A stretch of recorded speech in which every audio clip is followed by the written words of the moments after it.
ẹ fẹ́ gbé pé ni kí ni problem ayé yín ẹ sínwín ni ẹ sí èrè ni ẹ fẹ́ bí pa àwọn èèyàn kú ni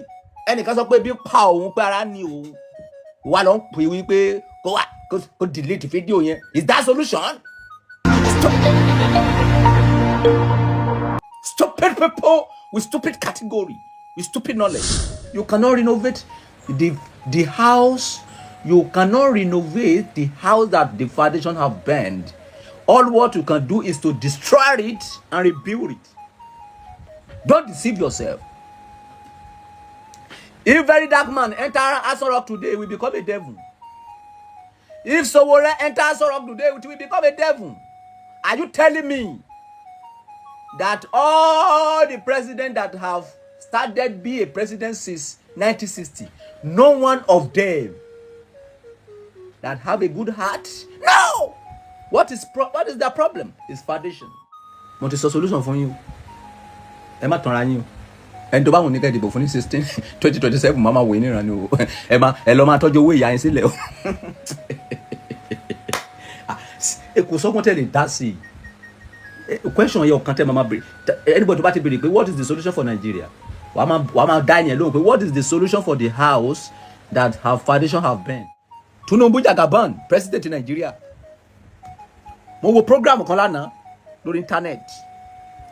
arábìnrin kọ́pà kan ó bọ́ ìta ó ní owó tí wọ́n máa san fún àwọn kọ́pà pé ó kéré ó ní bùkátà fẹ́ pa òun dànù ó ní ẹyin crate kan ó ní ó ti di 6,000 naira ó ní ìkan nínú àwọn staff yín and something like that I don't know how the sọ òyìnbó yẹn kò yé mi ó sáà ti yé yín sá gbogbo ilẹ̀ náà lè máa ti rí program yẹn olówó á pè wọn bá halẹ̀ mọ́ òun wípé kó lọ máa delete fídíò lórí burúkú òun sì rí báwo ló ń ṣe máa lọ máa post irú kan bẹ́ẹ̀ yẹn. Ejakapin wá kan ṣe sí ọ̀rọ̀ àwọn kọ́pà o kì í ṣe gbogbo ènìyàn ni ó ní calling olóso o kì í ṣe gbogbo obìnrin ló ní calling olóso tẹ bá rí ọrùn lédi yẹn máa rí kó gùn obo ọ̀tà kò ní calling olóso ìdí nìyẹn tó fi ka lára àwọn kọ́pà tó kù tí wọn ò sọ̀rọ̀ yẹn ilé tó pọ̀jù nínú wọn àwọn madamu àwọn aristo ni wọ́n ń dó wọn kiri títì tí wọ́n fi complain ẹni tí ò ní kọ́lì olóṣó ló jáde yẹn tó pariwo wípé frustration ti fẹ́ báyé òun jẹ́ o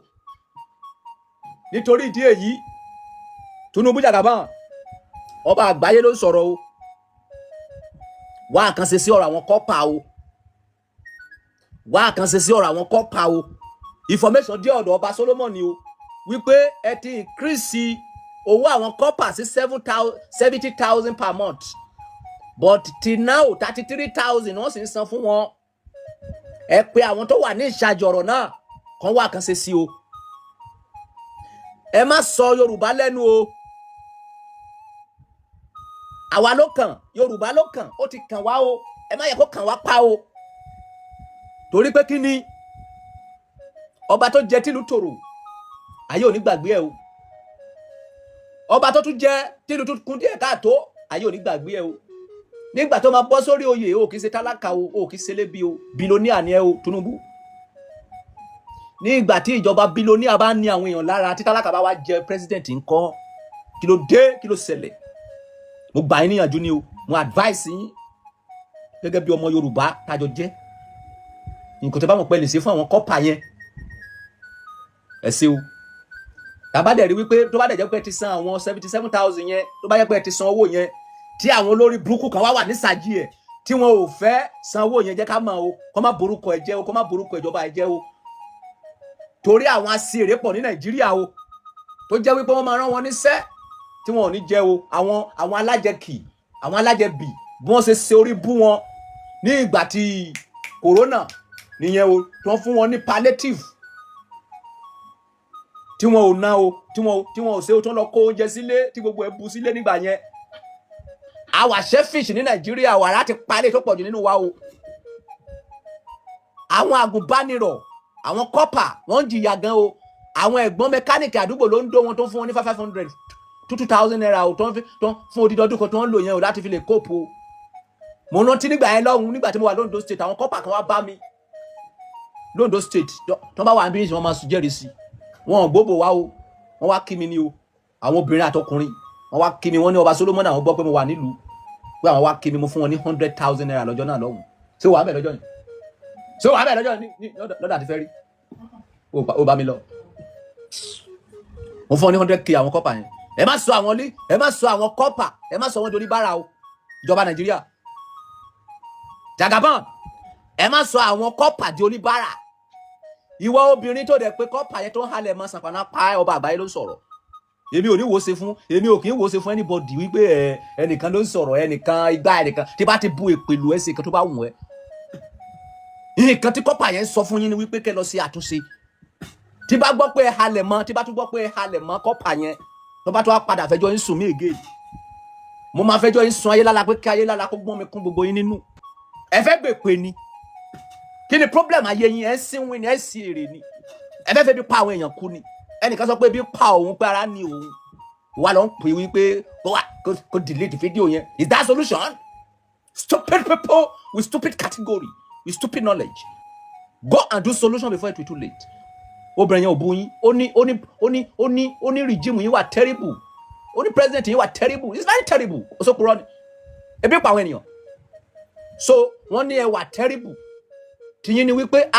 ẹ̀yin ọmọ mi ẹ má bínú kì í ṣẹjọ́ wà kì í ṣe bá wà terrible àti fún àwọn èèyàn lówó ya ti approve ẹ wọ́n sàn ní nǹkan tó yẹ kó bọ́ jáde lẹ́nu yín nìyẹn kì í ṣe kí ẹ̀yin kan tí ẹ ṣe ẹ̀yin àríyàríyà bẹ́yàn ò sí wín kẹ́ wá jókòó sí ọ́fíìsì kẹ́ máa threat àwọn ọmọ ọlọ́mọ kiri torí wípé ẹ ti ní opportunity orí bú kan kí sàpànà pa yín dànù go and do the right thing before it be too late àjẹ́ bẹ́ẹ̀ orí gbogbo àwọn kọ́pà máa pa gbogbo yín ọba àgbáyé ló sọ̀rọ̀ orí gbogbo àwọn kọ́pà yẹn á pa gbogbo yín dànù eré rẹ̀ máa pè so ẹ lọ sí àtúnṣe kọ́pà yẹn sọ pé ìjọba yín wà terrible wordness is pleading ẹ̀yin ọmọ ẹ má bínú kì í ṣẹjọ́ wà àti send owó ìsáwọn èèyàn wọn ọ̀sán ni ẹ má bínú àmà wà àtúnṣe sí not threatening are you God ṣé ọlọ́run yín ni ọlọ́run lè sọ pé kẹsùn kẹ má jí ẹ farabalẹ̀ o àwọn tó kọ́kọ́ ṣèjọba ṣáájú ní wẹ́ràdì tọ́lọ́run bá ti gbé yín sípò ẹ má fi pò yín ní ará ìlú lára ebi pa àwọn ènìyàn gan ilé tí iṣẹ́ olóṣòwò pay òun ló pariwo síta yẹn iṣẹ́ olóṣòwò kì í ṣe kọ́lẹ̀ bóyá àrọ́kùnrin patronize yẹ bóyá kẹ́kọ̀ọ́ lè ta òbò ó lè jẹ́ lára àwọn tó jẹ́ wípé wọ́n ti fi wàásù bá ayé ẹ̀jẹ̀ yẹn tí ò lè fi nǹkan tó nígbà nǹkan tó ní òun ló pariwo síta yẹn bùkátà ti fẹ́ pa òun ló fà tó fi pariwo frustration ti mú ó ti ní problem bó ṣe wà yẹn tó bá rí ìdíwé tó fi ń sọ̀rọ̀ wá rí kó ń ké crate of egg is now 6,000 ìyẹn wá jówó lọ́dọ̀ àwọn ọmọ Romeo àwọn ọmọ olóṣó gidi tó jẹ́ pé tàbòtàbò ni wọ́n tó jẹ́ pé wọ́n mọ̀ sí ajé yìí sí tọ́lọ́ ń pè wọ́n fún tó ní kọ́lé òbò ó ti ka lára bẹ́ẹ̀ yẹn bó ṣe sọ yẹn so kì í ṣe gbogbo èèyàn ló ní kọ́lé ká máa ta òbò kiri ẹlòmíì lè ta òbò kó má ta ọjà oríṣiríṣi ló máa ń kùtà àbí kò yé yín so Ejakapin Tinubu president wà kàn ṣe sọ̀rọ̀ yìí pé àwọn ọmọ Nàìjíríà kó àdírẹ́sì wọn lórí ọ̀rọ̀ tó wà nílẹ̀ yìí ṣé ti sanwó yẹn ni yẹn 77,000 yẹn ṣé ti san ni tó wọn fẹ́ san ká lè pè ká fi pè bá ayé wọn jẹ́ ká fẹjọ́ wọn súnmọ́ lẹ̀ kí wọ́n ní malẹ̀ pa wọ́n dànù àbí ẹ̀yin fúnra ilẹ̀ sì dá owó náà dúró nǹkan tí àwọn kọ́pà Nàìjíríà pass through is very terrible gbogbo wọn ti dolóso tán àwọn ọkùnrin wọn gan nínú wọn gan ti lọ ń join ní kidnapper bẹ́ẹ̀ ni torí pé kí ni owó tẹ́ ń fún wọn kò tó ètò ìgbésí ayé wọn owó tẹ́ ń fún wọn kò tó ṣe pọ́n kò gbé kankan nínú ayé wọn ẹ má sọ ọjọ́ ọ̀la àwọn ọ̀dọ́ wa di rádaràda nígbà tí ọmọ jí láàárọ̀ kò tó lóun fẹ́ kàwé ó kàwé tán lóun fẹ́ sáàfù ìlú bàbá òun mo jẹ́jẹ́ fún orílẹ̀-èdè mi Nàìjíríà láti jẹ́ olóòótọ́ láti má bá wọn ní sápá láti lọ sí skul kákàwé yege kí n dẹ̀ sin orílẹ̀-èdè Nàìjíríà tọkàntọkàn báwọn náà ṣe ń sọ kí ni èmi màmọ́ national anthem wọn kà omi màá ráyè gbogbo yẹn owó ló mà bá èmi o èmi ò màmọ́ national anthem kà omi mọ́ pa ẹ o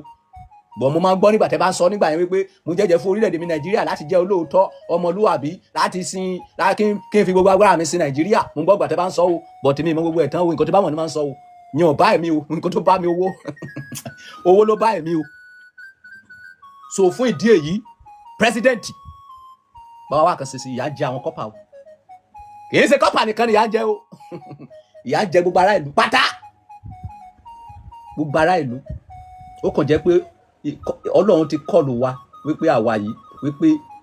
gbogbo àgbáyé ló máa fún wa lówó ni tó bá yẹ bẹ́ẹ̀ bí o bá ti lu àwa yìí pa but sápá yẹn ó kàn flash mi ni kò dọ́dọ̀ mi tán ó flash mi sápá yẹn flash mi ẹ̀rí bọ́ọ̀rùn mi ṣe gùn ni ọpẹ́lọpẹ́ ṣẹ́jì gbọdọ̀ tí mo ń ṣe ló gbé mi díẹ̀ àwọn madam yẹn tó bá ti dé láti Amẹ́ríkà máa gbóbò wa máa dó wọn mo dẹ̀ máa gbowó mi easily ọpẹ́lọpẹ́ yẹn ló sì ń gbé mi so please ẹ jẹ́ kí epo kó wálẹ̀ epo ni problem Nàìjíríà fún ẹ̀ epo oúnjẹ tí wọ́n jù everything have cost ọmọ tí ẹni tó bá dúró dáadáa báyìí ó máa kọsẹ̀ ó máa ṣìṣe please help us to do something we beg you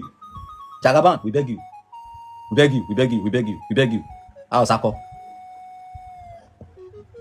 ẹ dáhùn sọ̀rọ̀ yìí tí mo sọ yìí o ẹ̀yin tẹ́ ń halẹ̀ mọ́ kọ́pà yẹn lọ take time ọba mẹ́wàá ìgbà mẹ́wàá ẹnìkan ò lólé ayé gbó àwọn kan ti ṣèjọba rí o a ò gbórúkọ wọn mọ́ o àwọn kan ti ṣèjọba rí o stroke náà máa padà land ìjọba wọn sí o àwọn kan ti wáyé rí o rádaràda láyé ní ayé wọn ló padà gbẹ̀yìn ayé wọn o ẹ jẹ́ ká ṣe rere o ipò tó lọ bá fi gbogbo wa sí ẹ jẹ́ ká lò ó láti fi tútọ́ ọmọ làkejì wá sí kì í ṣe pé ká lò ó ká máa fi ní ara wa lára ká máa fi gbógun tira wa o ọba àgbáyé ti sọ tiẹ̀ ó ti lọ nìyẹn báyìí ṣe sọ yìí kan tó bá wọn ní bọ́ọ̀dì ló lè ṣe o I am the only person that can talk through to anybody and nothing will happen. If anything happen, anything will spoil. If anything spoil, there will not be solution. Your fourth generation will suffer for it. I don't believe in any religion because religion is a scam. I believe in humanity. I practice humanity. Okay? I teach Quran, Bible, and traditional Oduifa. I don't joke with my heritage, which is Obatala or Batasa. I'm working with devil. Esun. Lanro yogiro ko ebora tin je latopa elekun sukun laro yi seje. Ben. And I'm working with God.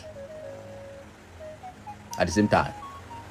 He said 200 million ni mo ti je báyìí. Ẹ wá kan ṣe sí ọ̀rọ̀ Kopa yẹn o. Ẹ má yẹ kó lọ pokùn so ọ̀rọ̀ yẹn ti kalára gan o. Lady Kopa yẹn ọ̀rọ̀ yẹn ti kalára gan o. Ẹ bá rí lójú ó lè lọ para o. Frustration ti fẹ́ pa lady yẹn dànù. Ẹ wá kan ṣe sí ọ̀rọ̀ lady yẹn o. Ẹ má yẹ kó kú o. Ẹ má yẹ kí kọ́kọ́ ṣe o. Ó ti dé gbogbo ọjà sí yín lọ́rùn o. Kò ṣe sọnù o. Tí kọ́kọ́ bá ṣe ọwọ́ yín la máa ti béèrè o. Òun lẹ ti gbọ́ yẹn o. Ajamuragun olóde àgbà. Okay, devil is not Esun. Okay, let me correct myself. I'm working with God. I'm working with Esun. Esun gan oni kò lórúkọ ní English. Abibi wọlé àgbáwo nìyẹn. Wọ́n bá ní kí ló lọ ní gbòòrò pé ta ló mi ìlú títí o. Ó yá ẹ̀kọ́ tiẹ̀ bẹ́ẹ̀ kẹjù sí gbòòrò. Wọ́n lọ máa jẹ ẹ̀ náà. Ó ṣe ṣe kí Tinubu má gbọ́ tẹ́lẹ̀. Gbogbo bẹ́ẹ̀ ṣe ń pariwo lórí internet ó ṣe ṣe kó má gbọ́. Bọ̀ bí mo ṣe sọ yín sọ má gbọ́. Ejakapin ẹkùn integrity olúpẹpẹ dáwàjà àwọn apatapára lókì àwọn ọpọlọ burúkú ayé intaku tẹ bá ní irú Ejakapin mẹ́fà péré ní Nàìjíríà ẹ ti ṣoríire intaku ni lókì encyclopedia ni ọpọlọ pọ̀ jù integrity gbàgbé ó dọjọ́ iwájú kò ọ̀rọ̀ tí do 2027 ta lẹ fẹ́ dìbò fún ta ni next president ọmọ Nàìjíríà ṣé Tinubu náà sì ni àbí Sowore àbí ta ló tún kàn yẹn àbí Peter Obi àbí Atiku Abubakar àbí Goodluck Jonathan. Ẹ jẹ́ Àròyé TV rèé ẹ láìkì ẹ sọ̀scribe kẹ́ ẹ sì máa fọ́lọ̀. Òkè la wà téńté.